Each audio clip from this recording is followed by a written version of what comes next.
नमस्कार, स्वागत है आपका सत्य हिंदी के खास कार्यक्रम सुनिए सच में। मैं हूं नीलू व्यास और इस प्रोग्राम के जरिए आप तक पहुंचाती हूं दिन भर की 5 बड़ी खबरों का विश्लेषण। तो चलिए शुरुआत करते हैं आज की हेडलाइन से। आखिरकार जेल से मन्नत पहुंचे आर्यन खान, हुआ जोरदार स्वागत। बीजेपी और 6 बीएसपी के बागी विधायक सपा में हुए शामिल। ममता का कांग्रेस पर अटैक, कहा कांग्रेस के कारण मोदी मजबूत। पेट्रोल डीजल की कीमतों पर राहुल गांधी बोले 4-5 उद्योगपतियों को हो रहा है फायदा। और त्रिपुरा में हिंसा पर हाईकोर्ट ने लिया स्वतः संज्ञान, सरकार से मांगा जवाब। तो चलिए शुरुआत करते हैं हमारी आज की पहली बड़ी खबर से और वो खबर है गौरी और शाहरुख खान की मन्नत आज पूरी हुई। जी हां, उनके बेटे आर्यन खान, जिन्हें की कायदे से कल ही रिहा हो जाना चाहिए था मुंबई के आर्थर रोड जेल से, तो वो कल नहीं रिहा हो पाए क्योंकि डॉक्यूमेंटेशन में देर हो गई और जितनी भी जो कानूनी प्रक्रियाएं हैं वो पूरी नहीं हो सकी। तो आज सुबह लगभग 11 बजे के करीब आर्यन खान गेट से बाहर निकले। उनको लेने के लिए उनके पिताजी एक लैंड रोवर गाड़ी में वेट कर रहे थे और आर्यन खान गेट से बाहर निकलकर और वो ठीक गाड़ी में बैठ गए। और जो आर्थर रोड जेल के जो अधिकारी थे, ये बताया जा रहा है कि सुबह लगभग 6 या 6:30 बजे उन्होंने बेल बॉक्स खोला था जिसमें कि आर्यन खान का रिलीज ऑर्डर था। और बेल बॉक्स खोलने के बाद, उस रिलीज ऑर्डर को लेने के बाद आर्यन खान की उल्टी गिनती शुरू हो गई कि कब वो जेल से बाहर निकलेंगे। मीडिया का, मन्नत जो उनका घर है, मन्नत के बाहर मीडिया का बहुत बड़ा जमावड़ा था। यहां तक कि जब शाहरुख खान अपने बेटे को, आर्यन खान को मन्नत तक लेकर जब पहुंचे तो मीडिया ने उनकी एंट्री अपने घर में डीले कर दी थी क्योंकि जाहिर सी बात है कि सारे कैमरामैन उनकी तस्वीर लेना चाह रहे थे। और वेलकम होम आर्यन खान के पोस्टर्स चारों तरफ नजर आए, ढोल नगाड़े बजते हुए नजर आए। तो काफी जश्न का माहौल था जो देखा गया मन्नत के गेट के बाहर। अब ये बताया जा रहा है कुछ मीडिया वेबसाइट्स के जरिए कि आर्यन खान के अब कुछ हेल्थ चेकअप्स होंगे। गौरी खान जो उनकी मां है, उन्होंने कुछ काउंसलिंग सेशंस को भी अरेंज किया है आर्यन खान के लिए। और आज सोशल मीडिया पर एक ट्विटर ट्रेंड कर रहा था जिसमें लिखा था वेलकम होम आर्यन खान, यानी कि ये जो हैशटैग था ये ट्विटर कर रहा था। और ऐसा लग रहा था कि मन्नत में दिवाली जल्दी मनाई जा रही है। इस तरीके के पटाखे और खुशी और जश्न का माहौल चारों तरफ देखा गया। लेकिन सवाल यहां पर आर्यन खान का नहीं है। 3 हफ्ते बाद, ऑलमोस्ट 25 दिन बाद आज आर्यन खान को जमानत मिल गई। वो अपने घर पहुंच गए। उनका जो एक मानसिक तनाव है, जिस तरीके का मीडिया ट्रायल उन्होंने सहा है, आज कम से कम उस पर मरहम लगा है। उनका जो दुख दर्द था, शाहरुख खान और उनकी पत्नी का जो दुख दर्द था कि वो अपने बेटे से अलग हो गई और बेबुनियाद और जिन बातों का कोई आधार नहीं था उनको गलत तरीके से जेल में बंद किया गया। तो आज उन चीजों पर एक तरीके से एक अंग्रेजी में जो कहावत है कि puts a lid on it. लेकिन जो इन्वेस्टिगेशन है वो अभी चालू है और आर्यन खान को जिन शर्तों पर बेल मिली है उसके हिसाब से वो अभी मुंबई से बाहर नहीं जा सकते, न देश छोड़कर जा सकते हैं। 1 लाख की श्योरिटी उन्होंने भरी है जो कि जूही चावला, जो शाहरुख खान की पार्टनर है, उनके प्रोडक्शन हाउस में उन्होंने भरी थी। तो इन सारी शर्तों पर आर्यन खान को रिलीज किया गया है। लेकिन अभी भी जो बड़ा सवाल है कि समीर वानखेड़े, जो कि जोनल डायरेक्टर हैं नारकोटिक्स कंट्रोल ब्यूरो के, क्योंकि उन पर बहुत सारे गंभीर आरोप हैं, एनसीबी पर बहुत सारे गंभीर आरोप हैं कि किस तरीके से उन्होंने जांच की प्रक्रिया को शुरू किया है, किस तरीके से वो बॉलीवुड इंडस्ट्री को खत्म करने की कोशिश कर रहे हैं। इन तमाम चीजों की एक डिपार्टमेंटल विजिलेंस इंक्वायरी चल रही है। और अगर आप नवाब मलिक का जो स्टेटमेंट है कल का, अगर आप उसको ध्यान दें तो उन्होंने यही कहा था कि पिक्चर अभी बाकी है और पूरी फिल्म तब कंप्लीट होगी जब समीर वानखेड़े गिरफ्तार हो जाएंगे, ये उन्होंने कहा था। और काशिफ खान, कल उसके बारे में बताया गया कि किस तरीके से जिन्होंने रेव पार्टी ऑर्गेनाइज की थी वो डांस कर रहे थे किसी लड़की के साथ और उनको एनसीबी ने गिरफ्तार नहीं किया। उसके बाद समीर वानखेड़े के जाति, धर्म, कास्ट सर्टिफिकेट को लेकर तमाम सवाल खड़े हो रहे हैं। किस तरह कहा जा रहा है कि जो बीजेपी के कार्यकर्ता हैं वो उनके साथ उस रेड में मौजूद थे जिसमें कि मनीष भानुशाली और केपी गोसावी का नाम आ रहा है। केपी गोसावी भी इस समय अरेस्ट हो गए हैं। तो इन तमाम आरोप और प्रत्यारोप के बीच बड़ा सवाल अभी भी बना हुआ है कि समीर वानखेड़े के साथ सवाल जवाब कब किया जाएगा। हालांकि उनसे पूछताछ अभी चल रही है क्या वो अपना पद छोड़ेंगे, क्या उनका इस्तीफा मांगा जाएगा, क्या उन्हें जेल के सलाखों के पीछे भेजा जाएगा? तो ये सारे बड़े सवाल अभी भी बने हुए हैं।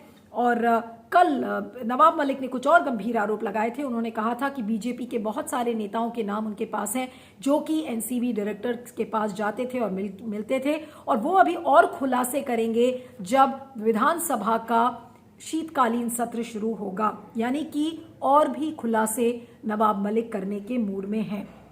और उन्होंने कहा कि अगर एक बार मैं बोलना शुरू करूंगा तो ये तमाम लोगों का जो राजनीतिक करियर है वो शायद दांव पर लग जाएगा। और साथ में उन्होंने ये भी कहा कि वानखेड़े का एक सूत्री कार्यक्रम था कि बीजेपी के साथ मिलकर और महाराष्ट्र विकास अघाड़ी सरकार की छवि को बिगाड़ो, और किस तरह से वो किरीट सोमैया से मिले थे उनका भी नाम आ रहा है। तो और एक और जो गंभीर आरोप लगाया है कि बीजेपी की ये मिली भगत थी, कॉन्स्पिरेसी थी कि बॉलीवुड की छवि खराब करे और बॉलीवुड को मुंबई से हटाकर यूपी में बसा दिया जाए। तो कल नवाब मलिक ने ये भी कहा कि बॉलीवुड से अगर यूपी हुड को अगर योगी जी अंजाम देना चाह रहे हैं या बीजेपी अंजाम देना चाह रही है तो ये नामुमकिन है। तो अब देखना ये होगा कि समीर वानखेड़े का क्या होता है, उनकी पूछताछ में क्या कुछ निकल कर आता है। लेकिन सवाल के घेरे में अगर एनसीबी है, समीर वानखेड़े भी हैं, तो उससे भी कड़े सवाल आज पूछे जाने चाहिए उस मीडिया से, उससे भी कड़े सवाल पूछे जाने चाहिए पुलिसकर्मियों से। जिस तरीके का मीडिया ट्रायल चला है और जिस तरीके के मानसिक तनाव से शाहरुख खान के परिवार को और आर्यन खान को गुजरना पड़ा है, आखिर उसकी भरपाई कैसे होगी? जिस तरीके का भविष्य खत्म करने की कोशिश की है एनसीबी ने आर्यन खान की, वो सारे सवाल इस समय लोगों के बीच में हैं। अब देखना ये होगा कि इस केस में न्याय कैसे मिलता है। न्याय आर्यन खान को कैसे मिलेगा, न्याय शाहरुख खान को कैसे मिलेगा, बॉलीवुड इंडस्ट्री को कैसे न्याय मिलेगा, और एनसीबी क्या अपनी काम करने की जो शैली है क्या उसको बदलेगी? क्या कोई कोर्ट इस बात पर संज्ञान लेगा कि एनसीबी की जो काम करने की जो एक प्रथा है और जो तरीका है वो बिल्कुल गलत है? इस पर कौन संज्ञान लेगा, ये बड़ा सवाल है। इस पर फीडबैक दीजिएगा, मैं आगे चलती हूँ। अगली खबर हमारी यूपी से जुड़ी हुई है, जहां पर आज समाजवादी पार्टी के लिए एक बहुत बड़ा दिन था और उनका मनोबल ऐसा लगता है कि काफी बढ़ गया है। उसका कारण ये है कि 6 निष्कासित बीएसपी के विधायक और एक बीजेपी का लेजिस्लेटर, आज उन लोगों ने अपनी अपनी पार्टी छोड़कर समाजवादी पार्टी में वो शामिल हो गए हैं। और योगी आदित्यनाथ को निशाने पर लेते हुए अखिलेश यादव ने ये कहा कि अभी तो और भी लोग समाजवादी पार्टी में शामिल होने के लिए तैयार हैं, आप धीरे धीरे समय देखिएगा, बताएगा। और अखिलेश यादव ने यह भी कहा कि लोग बीजेपी से अब बिल्कुल तंग आ चुके हैं और बीजेपी बिल्कुल अगले साल तक खत्म हो जाएगी। और उन्होंने योगी आदित्यनाथ पर निशाना साधते हुए ये कहा कि योगी आदित्यनाथ का स्लोगन होता था मेरा परिवार बीजेपी परिवार, अब मेरा परिवार भागता परिवार का स्लोगन योगी आदित्यनाथ को अपनाना चाहिए, क्योंकि जिस भारी संख्या में लोग बीजेपी छोड़कर शामिल होना चाह रहे हैं समाजवादी पार्टी में। और अब आपको बता दें कि समाजवादी पार्टी का जो मनोबल है ऐसा लग रहा है वो बुलंदी पर है, क्योंकि अभी हाल में आपने देखा था कि सुहेल देव जो ओम प्रकाश राजभर की पार्टी है एसबीएसपी, उसने भी गठबंधन अपना किया है समाजवादी पार्टी से। और कल 2 कांग्रेस के हैवी वेट्स थे वेस्टर्न उत्तर प्रदेश के, यानी कि पश्चिमी उत्तर प्रदेश के हरेंद्र मलिक और उनके बेटे पंकज मलिक, उन्होंने भी अपनी पार्टी छोड़कर और एसपी में वो शामिल हो गए हैं। अब आपको बता दें कि जो बीएसपी की हालत है, बीएसपी के यूपी में 18 विधायक हैं जिसमें से 11 सस्पेंडेड थे या फिर उन्हें एक्सपेल किया था। तो अब ये सारे लोगों का एक सूत्री कार्यक्रम है कि ये अपनी पार्टी छोड़कर और समाजवादी पार्टी में मिल जाएं। लेकिन अखिलेश यादव ने जो एक और बात बीजेपी के बारे में कही, उन्होंने कहा कि बीजेपी ने अपने संकल्प पत्र को बिल्कुल भी गंभीरता से नहीं लिया है। और उनकी शब्दों में अगर कहें तो उन्होंने कहा कि बीजेपी ने अपने संकल्प पत्र को कूड़ेदान में डाल दिया है और उन्होंने लोगों के साथ धोखा किया है और कोई भी वादा बीजेपी ने पूरा नहीं किया है। तो इस समय समाजवादी पार्टी में कितने सारे लोग अलग अलग जो पार्टी से शामिल हो रहे हैं, उससे यूपी चुनाव का समीकरण बिल्कुल बदल सकता है। उधर प्रियंका गांधी हैं, वो भी अपनी तरीके से यूपी में जान फूंकने की कोशिश कर रही हैं। तो ये जितनी छोटी पार्टीज हैं या जो अलग अलग विधायक अलग अलग पार्टी से आकर समाजवादी पार्टी में शामिल हो रहे हैं, तो जो असली मुकाबला है यूपी के चुनाव में, क्या वो अब एक त्रिकोणीय मुकाबला हो जाएगा? क्योंकि समाजवादी पार्टी है, बीजेपी है और कांग्रेस पार्टी है। अभी ये नहीं पता कि कांग्रेस किसके साथ गठबंधन करेगी, लेकिन जिस तरीके से लोग छोड़कर पार्टी और समाजवादी पार्टी में शामिल हो रहे हैं तो ऐसा लग रहा है कि एक त्रिकोणीय चुनावी जो युद्ध है वो देखने को मिलेगा, जिसे हम ट्रायंगुलर फाइट कहते हैं कि BJP versus Samajwadi party versus Congress. तो क्या इस तरीके की रणनीति बनेगी या फिर समाजवादी पार्टी अभी फिर से कांग्रेस के साथ गठबंधन करने के मूड में है? हालांकि अखिलेश यादव ने ये कह दिया है कि जो छोटी पार्टीज हैं वो उनको रीच आउट करेंगे, जितनी भी बड़ी पार्टीज हैं वो उनके साथ गठबंधन नहीं करेंगे अपना 2017 का प्रयोग देखते हुए। तो ये जो त्रिकोणी जो लड़ाई है इसमें फायदा किसका होगा? समाजवादी पार्टी का इसमें कितना फायदा हो सकता है? बीएसपी के जो हैवीवेट्स हैं वो शामिल हो गए हैं, तो जाहिर सी बात है कि समाजवादी पार्टी को वो अपने तरीके से मजबूत करेंगे। और अगर समाजवादी पार्टी क्या अकेले इन नेताओं के दम पर मजबूत हो जाएगी या फिर उसे किसी गठबंधन का सहारा लेना पड़ेगा जैसे कि कांग्रेस? क्या कांग्रेस गठबंधन के मूड में है? ये सारे सवाल लोगों के बीच में है, लेकिन यूपी की जो चुनावी रण है वो रोचक होता जा रहा है, समीकरण बदल रहे हैं। और ये कहना कि जाति और धर्म के नाम पर यूपी का चुनाव अब नहीं लड़ा जाएगा या कांग्रेस नहीं लड़ेगी, ये कहना बिल्कुल निराधार है, क्योंकि यूपी का चुनाव बिना हिंदू मुसलमान, बिना जाति और धर्म के शायद ही कोई पार्टी जीत सकती है। तो अभी आने वाले दिनों में अभी तो अलग अलग पार्टी से लोग समाजवादी पार्टी में शामिल हो रहे हैं। अभी कुछ दिन बाद जो नैरेटिव नया गढ़ा जाएगा वो होगा कि सोशल इंजीनियरिंग किस तरीके से की जाए। आखिर अखिलेश यादव ने भी SBSP जो ओम प्रकाश राजभर की जो पार्टी है उसके साथ उन्होंने अलाय किया है और किसी न किसी तरीके का जो एक इलेक्शन डायनामिक्स है वो बनाने की कोशिश कर रहे हैं, अरिथमेटिकल डायनामिक्स अगर मैं कहूं उसको। तो समीकरण किस तरीके से आने वाले दिनों में बदलेंगे। हालांकि जो हवा है और जिन इश्यूज पर चुनाव लड़ा जाएगा, ऐसा लग रहा है कि किसानों का मुद्दा इसमें सबसे प्रबल रहेगा। और अखिलेश यादव ने कह दिया है कि उनकी पार्टी में जो भी चाहे वो शामिल हो सकता है, और लेकिन उस व्यक्ति को या उस पार्टी को किसानों के हित में ही बात करनी पड़ेगी, यानी कि किसानों का मुद्दा प्रबलता से उठाएगी समाजवादी पार्टी। लेकिन अब ऐसे में देखना यह होगा कि क्या समाजवादी पार्टी इस तरीके के मोमेंटम को सस्टेन कर पाती है, गठबंधन बना पाती है या नहीं बना पाती, इस पर सबकी निगाहें टिकी होंगी। आपका क्या कहना है बताइएगा, मैं आगे चलती हूँ। अगली खबर अब तृणमूल चीफ ममता बनर्जी से जुड़ी हुई है, जो कि 3 दिन के दौरे पर गोवा गई थी। अब आपको बता दें कि तृणमूल कांग्रेस अपने पूरे दमखम के साथ गोवा का चुनाव लड़ने जा रही है। ममता बनर्जी ने यह कहा है कि 40 की 40 सीटों पर तृणमूल लड़ेगी और तृणमूल के जितने भी बड़े नेता हैं, अगर आप उनसे फोन पर बात करिए, कुछ से मैंने भी बात की थी, तो उनसे यही पता चला कि आज पिछले 3 या 3.5-4 महीने से जो टीएमसी के जो बड़े नेता हैं, पोल स्ट्रैटेजिस्ट हैं, वो सब गोवा में बैठे हुए हैं। और आज ममता बनर्जी ने एक बड़ी बात कही जिसमें कि कांग्रेस को जमकर उन्होंने निशाने पर लिया और उन्होंने कहा कि आज अगर मोदी जी एक ताकतवर नेता हैं तो वो कांग्रेस की देन है। और उन्होंने कहा कि आने वाले दिनों में मोदी जी और ताकतवर होंगे क्योंकि कांग्रेस अपना काम, अपनी राजनीति ठीक से नहीं कर रही है राष्ट्रीय स्तर पर। तो एक बड़ी बात इसमें ममता बनर्जी ने कही है कि Modi ji will become more powerful because Congress is not serious about politics, यानी कि कांग्रेस अपनी राजनीति को लेकर गंभीर नहीं है। इस तरीके के आरोप ममता बनर्जी ने कांग्रेस पर लगाए हैं। जाहिर सी बात है कि निशाना सोनिया गांधी और राहुल गांधी हैं और उन्होंने कहा कि जिस तरीके के फैसले कांग्रेस को लेने चाहिए थे देश के हित में, उन्होंने नहीं लिया है और आज इसीलिए देश भुगत रहा है। अब आपको ये बता दें कि ममता बनर्जी ने उन्होंने ये कहा, साथ में उन्होंने ये भी कहा कि अब दिल्ली की दादागिरी, उन्होंने बीजेपी को भी निशाना बनाया और कहा कि दिल्ली की दादागिरी अब नहीं चलेगी, बहुत हो चुका।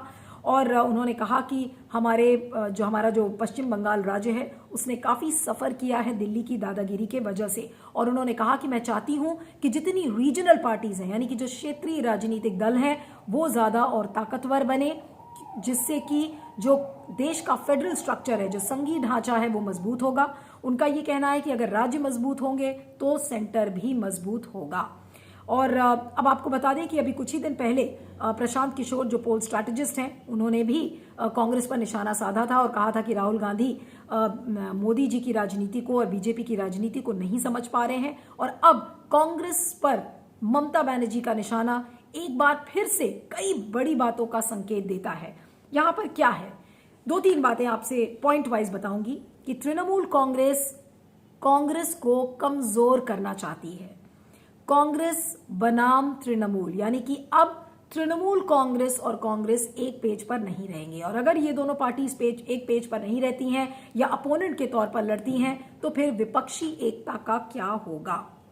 अब आपको ये भी बता दें कि जब ममता बनर्जी वहां पहुंची थी तो वीएचपी ने बहुत सारे पोस्टर्स लगाए थे कि गोवा जैसे राज्य में ममता बनर्जी की जरूरत नहीं है। और लेकिन सबसे बड़ा सवाल ये है यहाँ पर कि ममता बनर्जी आखिर चाहती क्या है। अगर वो कांग्रेस को कमजोर कर रही हैं गोवा में और भी बाकी राज्य में, पिछले जो मॉनसून का सत्र हुआ था उसमें भी आपने देखा था कि कांग्रेस और तृणमूल कांग्रेस की बहुत ज्यादा बनती हुई नजर नहीं आ रही थी। ये एक बात का संकेत है कि तृणमूल कांग्रेस अब मुख्य विपक्षी दल के रूप में उभरना चाह रहा है। वो ये चाह रहा है कि कांग्रेस पर दबाव बनाओ ताकि कांग्रेस अब ममता बनर्जी के नाम पर एज अ पीएम कैंडिडेट समर्थन कर बैठे। यानी कि कांग्रेस पर दबाव बनाकर ममता बनर्जी ये चाहती हैं कि कांग्रेस अब ममता बनर्जी का नाम एज अ पीएम कैंडिडेट घोषित कर दे, जो कि थर्ड फ्रंट या फेडरल फ्रंट जो भी बनता है। तो लगातार ममता बनर्जी की ये प्रेशर टैक्टिक्स लगातार चल रही है और कई बड़े नामों को भी उसमें अभी तृणमूल में शामिल किया गया है, जैसे नफीसा अली, लियांडर पेस जैसे बड़े नेता। कांग्रेस से ल्यूजिनो फिलेरो, उन्होंने अभी पार्टी छोड़कर अपनी कांग्रेस और उन्होंने टीएमसी उन्होंने ज्वाइन किया था।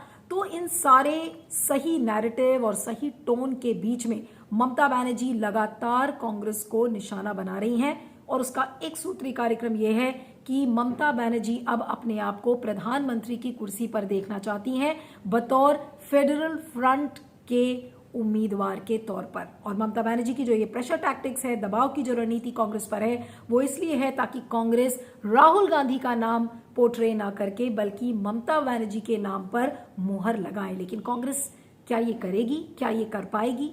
क्या कांग्रेस के कार्यकर्ताओं को, कांग्रेस के आला कमान को, कांग्रेस के तमाम वरिष्ठ नेताओं को क्या ये बात गवारा होगी कि राहुल गांधी के नाम पर एंडोर्समेंट ना करो बल्कि ममता बनर्जी के नाम पर एंडोर्समेंट करो? तो जो तृणमूल कांग्रेस है बहुत महत्वाकांक्षी पार्टी हो गई है जब से उसने अभी हाल का पश्चिम बंगाल का चुनाव जीता है। तो जाहिर सी बात है कि अब राष्ट्रीय सपने ममता बनर्जी देखने लगी हैं। राष्ट्रीय स्तर पर वो अपने आप को प्रधानमंत्री की कुर्सी पर देख रही हैं, लेकिन वो ये बात जानती हैं कि रीजनल पार्टीज का उन्हें समर्थन चाहिए और इसीलिए उन्होंने ये बात कही कि रीजनल पार्टीज का मजबूत होना बहुत जरूरी है।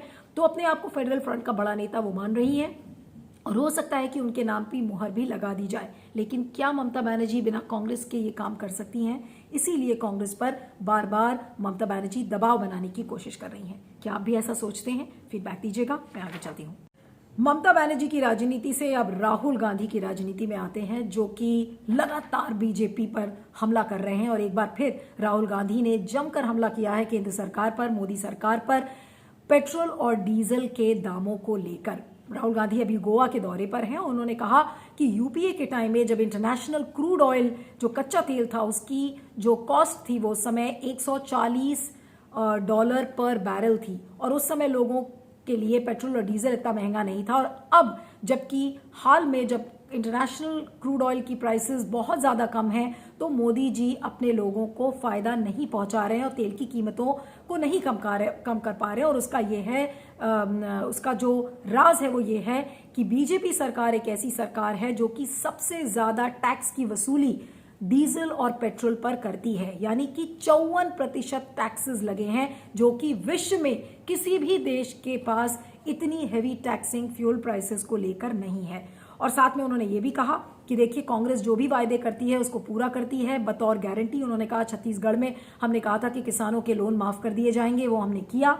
उसी तरीके से कर्नाटका में, उसी तरीके से पंजाब में उन्होंने कहा कि आप चाहें तो जाकर लोगों से पूछ सकते हैं कि जो भी हमने वायदे किए हैं मैनिफेस्टो में उसको गारंटी के तौर पर हमने पूरा किया है। और साथ में मोदी सरकार पर फिर उन्होंने हमला किया कि ये सरकार ऐसी सरकार है जो कि सिर्फ 4 या 5 उद्योगपतियों का भला ही चाहती है, जबकि आम आदमी भले ही पिसता रहे, मरता रहे, उसकी नौकरी जाती रहे, उससे मोदी सरकार को कोई फर्क नहीं पड़ता। लेकिन सवाल ये उठता है कि डीजल और पेट्रोल की प्राइसेस को लेकर आम आदमी परेशान जरूर है।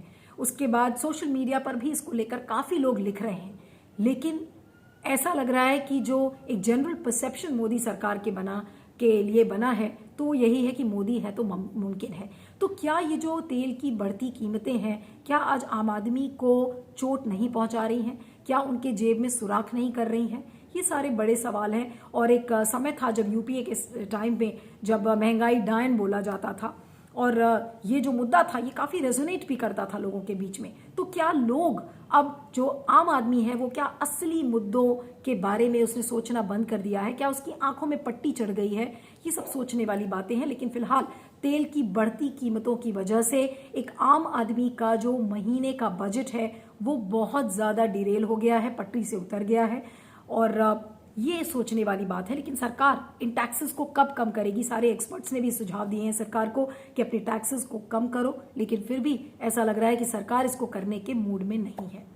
इस पर फीडबैक दीजिएगा, मैं आगे चलती हूँ। अब बात करते हैं अपनी आखिरी खबर की, जो कि अभी हाल में त्रिपुरा में आपने देखा था कि हिंसा की वारदातें सामने आई थी। और पानी सागर एक इलाका था जहां पर विश्व हिंदू परिषद के बहुत सारे लोग विरोध कर रहे थे जिस तरीके से हिंदुओं पर हिंसा की गई थी।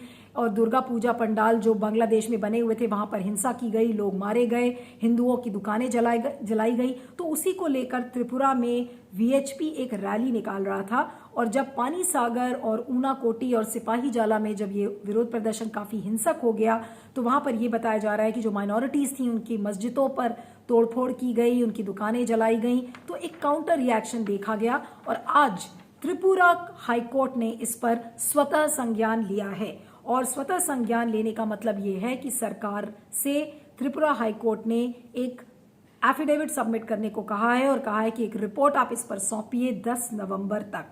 और कोर्ट ने सरकार को क्या कुछ कहा है? उन्होंने ये कहा है कि आपने प्रिवेंटिव स्टेप्स क्या लिए हैं कि इस तरीके का कम्युनल वायलेंस ना हो, आप ये बताएं। और कोर्ट ने कहा कि उसकी एक ही चिंता है कि किस तरीके से लोगों के घर जले हैं, किस तरीके से जो लोगों की जायदाद है वो खत्म करने की कोशिश की गई है, लोगों की जिंदगियों पर, उनकी जीवन पर हमला हुआ है। यानी कि court is concern about life, liberty, livelihood and property. इस बात को कोर्ट ने खुले शब्दों में कहा। इसके अलावा सुझाव भी दिया है सरकार को कि आप शांति की समिति बनाइए, यानी कि पीस कमिटीज को बनाइए डिस्ट्रिक्ट लेवल पर। और जो पॉलिटिकल पार्टीज हैं और पंचायत लेवल पर भी बोला है कि ऐसी पीस कमिटीज बनाइए और जितनी भी पॉलिटिकल पार्टीज हैं उनको इन पीस कमिटीज का हिस्सा बनना चाहिए। साथ में उन्होंने ये भी कहा कि सोशल मीडिया प्लेटफॉर्म्स पर गलत सलत फेक वीडियोस बहुत ज्यादा सर्कुलेट कर रहे थे। तो सरकार से ये कहा है कि जिन सोशल मीडिया प्लेटफॉर्म्स ने अपने इस फेक वीडियो को नहीं हटाया है उनके खिलाफ कड़ी से कड़ी कार्रवाई की जाए। और इन सारी चीज़ों को सरकार ने स्वतः संज्ञान लेते हुए त्रिपुरा हाईकोर्ट ने सरकार से रिपोर्ट मांगी है, 10 नवंबर तक पेश करने को कहा है।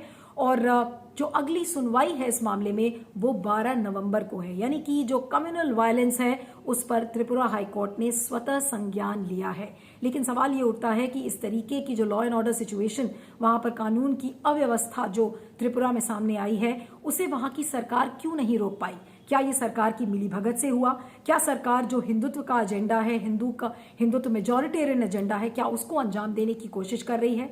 क्या जिस तरीके से एक बांग्लादेश में जिस तरीके से हिंदुओं पर हिंसा की गई थी, तो क्या त्रिपुरा की सरकार एक काउंटर अटैक करवाने की कोशिश कर रही थी ताकि जो मेजॉरिटेरियन हिंदू एजेंडा है वो पूरा हो सके? और जाहिर सी बात है कि जितने भी चुनावी जो राज्य हैं वहां पर भी एक तरीके का नैरेटिव बनने की कोशिश होगी, हिंदू बनाम मुस्लिम। तो ये सारे सवाल हैं और बिप्लब देब की सरकार से, जो त्रिपुरा के मुख्यमंत्री हैं, उनसे पूछा जाना चाहिए कि ये कानून व्यवस्था कैसे बिगड़ गई, सोशल मीडिया प्लेटफॉर्म्स ने दुरुपयोग कैसे किया, किस तरीके से फेक वीडियो सर्कुलेट हुए और किस तरीके से हिंसा भड़की है इन त्रिपुरा के सारे इलाकों में। ये बड़ा सवाल है बिप्लब देब की सरकार पर। तो 5 बड़ी खबरों में इतना ही। सुनिए सच की। आप मुझे ट्विटर पर फॉलो कर सकते हैं, मेरा ट्विटर हैंडल है @neelu317। आप देखते रहिएगा सुनिए सच और बने रहिएगा सत्य हिंदी के साथ। Thank you so much. सत्य हिंदी का ऐप डाउनलोड करें गूगल प्ले स्टोर पर।